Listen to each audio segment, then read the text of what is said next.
the schools is a diverse population.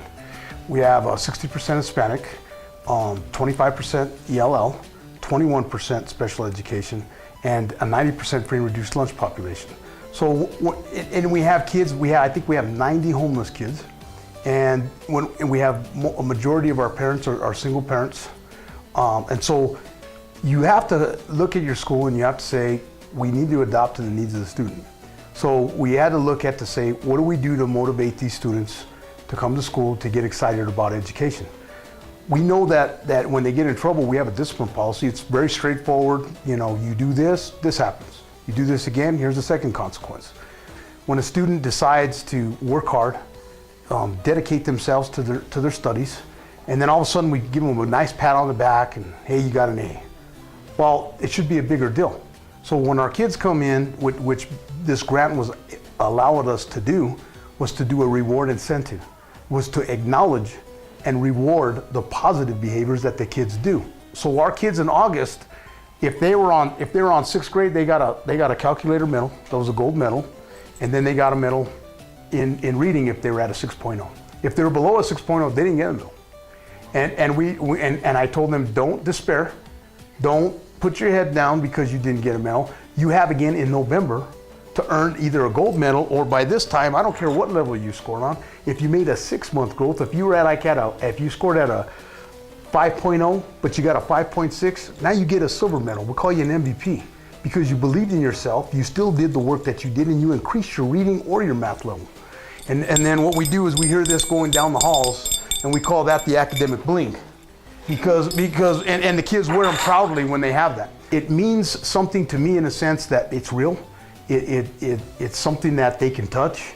Why do we have to keep doing the same things as administrators and teachers to say there's immediate consequences for negative behavior?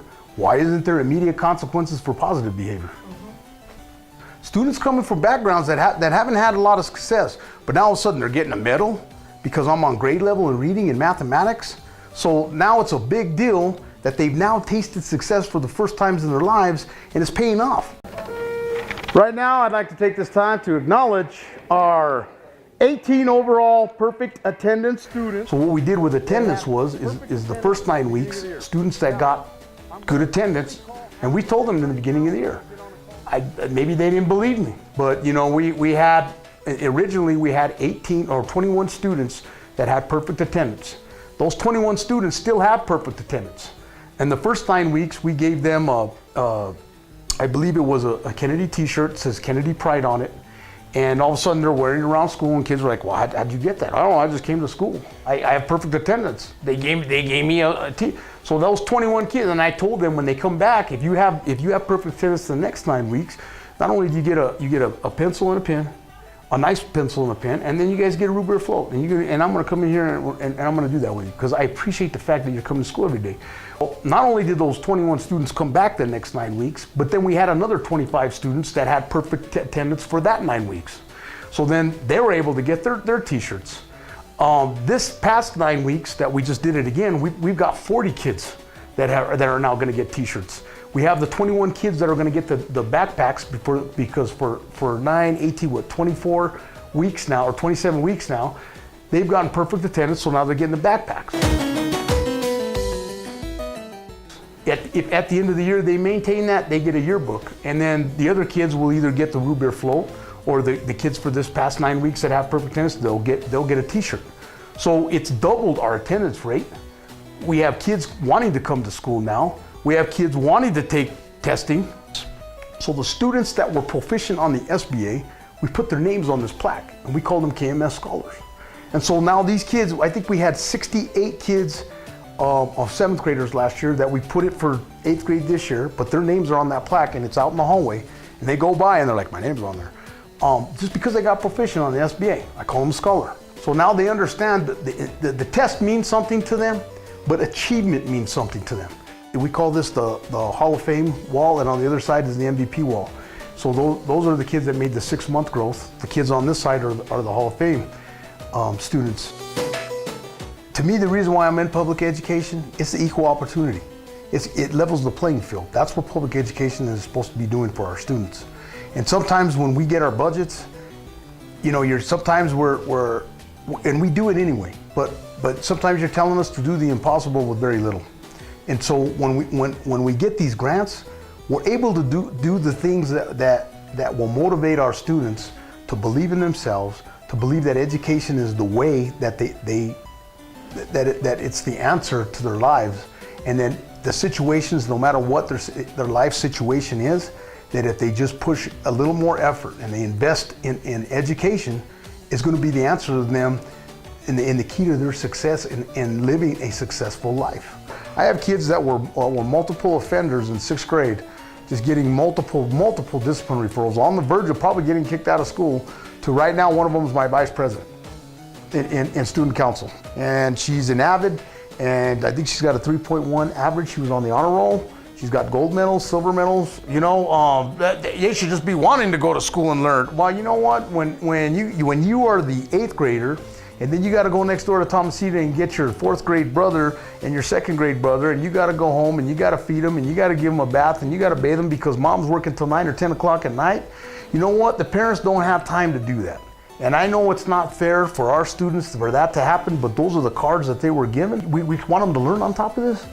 So you got to have a motivation factor for here. It's not about being so black and white that this is the way the procedure is and this is my way or the highway. No, it's I've always been a teacher, and I've taught the way I had to adopt to the classrooms that I have. There was, I may have a first period that I'm teaching differently with a third period because there's different dynamics in the classroom. You got to adopt to the student population. They're gonna succeed, and I know that when my students leave Kennedy, a very high majority of them will be successful. And it's due to the APS grant for what these are. And I have a report, and I'll show you the report, and I'm working on the end of the year report as we speak, and you can see the difference, the big time difference in the last 2 comparative 3 years. When I first got here, we used to have parental involvement committee meetings, and we used to have 7 people show up a month, and I think 4 of them were my staff members. Okay, now because of what we've done with the Blue Sky grant, we have at least anywhere from 30 to at least 90 parents show up at our PIC meetings a month. And then we have community events, like our literacy night last year was 226. We had a after school program that we had 120 people show up. We had 84 people show up for enrollment in Medicaid, and we got 50 families health insurance that were enrolled as previously as last year with the same thing that we did. It's a sense of community in a sense that it brings the community together. And what we do is it helps me to provide the existing resources that we have, that we're already using, to give us a bigger bang for our buck, but it helps the community come together because you're acknowledging positive reward. It's changed the culture of my school. It's changed the culture of my school in the sense that my students are believing in themselves. They want to do the best that they can. They are trying. The kids know exactly where they're at. I mean, I've had kids come up to me and say, yeah, I went from a 4.0, I'm at a 4.9, I should be getting a silver. Okay, when a kid can tell you where they're at, growth, they're taking charge of their education.